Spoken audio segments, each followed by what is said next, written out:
Hello friends, welcome to my channel. இன்றைக்கி என்ன பார்க்க போகிறோம் அப்படின்னா, கேரட் பீன்ஸ் ரைஸ் வந்து எப்படி பண்ணுறது அப்படின்றத பார்ப்போம். ஸோ இது வந்து பேச்சுலர்ஸ்லாம் வந்து ரொம்ப யூஸ்ஃபுல்லாக இருக்கும் அவங்களுக்குலாம் சீக்கிரமாக சமைக்கிறதுக்கு. ஓகேவா? அதுக்கு என்ன பண்ணணும் அப்படின்னா, ஒரு குக்கர் எடுத்துக்கோங்க.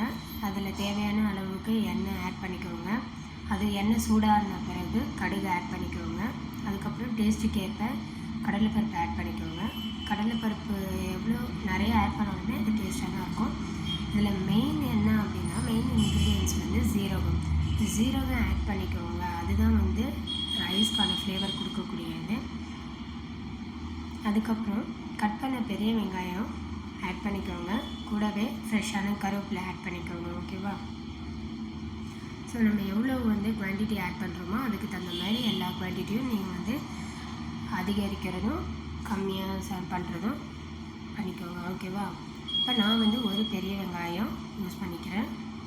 கொஞ்சம் கருவேப்பிலை, 3 பச்சை மிளகாய் யூஸ் பண்ணிக்கிறேன். காரத்துக்கு ஏற்ப பச்சை மிளகாய் யூஸ் பண்ணிக்கிறேன். ஓகேவா? சில மிளகாய் வந்து நல்லா காரமாக இருக்கும், சிலது எவ்வளோ போட்டாலும் காரமே இருக்காது. ஸோ அதுக்கு தகுந்த மாதிரி நீங்கள் வந்து பச்சை மிளகாய் ஆட் பண்ணிக்கோங்க. அதுக்கு அடுத்தது தேவையான அளவு உப்பு ஆட் பண்ணிக்கிறேன். ஸோ உப்பு ஆட் பண்ணிவிட்டு நல்லா அதை வந்து வதக்கிக்கோங்க. வெங்காயம் வதக்கிற வரைக்கும் நல்லா கிண்டிகிட்டே இருங்க.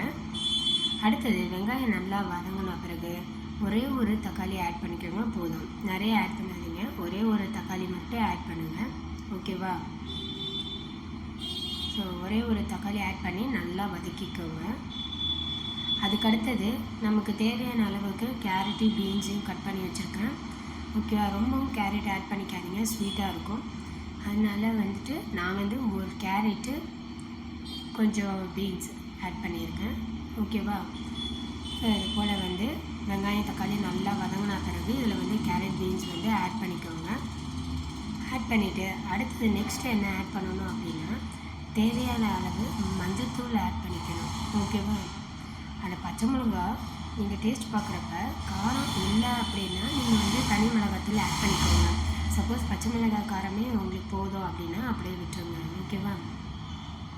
நான் ஆட் பண்ண பச்சை மிளகாய் காரமே எனக்கு கரெக்டான அளவு. ஸோ அதனால் நான் வந்து தனி மிளகாத்தூள் ஆட் பண்ணலை.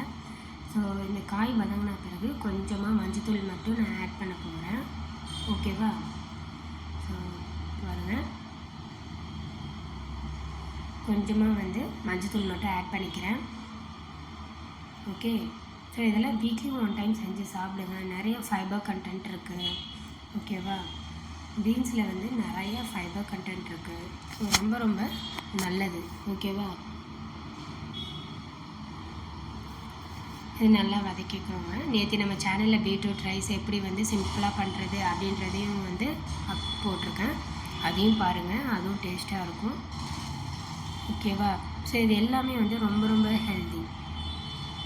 அடுத்தது என்ன பண்ண போகிறோம் அப்படின்னா, நம்ம எவ்வளோ ரைஸ் எடுத்துருக்கோமோ அதுக்கு தகுந்த மாதிரி வாட்டரை ஆட் பண்ண போகிறோம். ஸோ தண்ணி எப்படி ஆட் பண்ணோன்னா 1:2 ரேஞ்சு தான் ஆட் பண்ண போகிறோம். ஓகேவா? காய் நல்லா வதங்கின பிறகு ஆட் பண்ணிக்கோங்க. ஸோ தண்ணி ஆட் பண்ண உடனே ரைஸை ஆட் பண்ணிக்கோங்க. ரைஸ் ஆட் பண்ண உடனே கிண்டிட்டு ஒரு டைம் வந்து உப்பு காரம் போதுமா அப்படின்றத செக் பண்ணிவிட்டு அந்த டைமில் தனி மிளகாத்தூளை ஆட் பண்ணிக்கோங்க. உப்பு கம்மியாக இருந்தாலுமே உப்பு ஆட் பண்ணிக்கோங்க இந்த ஸ்டேஜில். ஸோ எல்லாத்தையும் நல்லா ஆட் பண்ணிவிட்டு கிண்டி பாருங்கள். டேஸ்ட் பார்த்துட்டு உங்களுக்கு அந்த டேஸ்ட் ஓகே அப்படின்னா மூடி வச்சுருங்க. ஓகேவா? இப்போ 2 கொய்யாப்பழம் எடுத்துருக்கோம். எம்டி ஸ்டொமக்கில் டைஜஷனுக்கு ரொம்ப நல்லது. ஓகேவா? ஸோ இது போல் வந்து மூடி வச்சுட்டு ஒரு விசில் வந்தோடனே எடுத்துருங்க. ஓகே.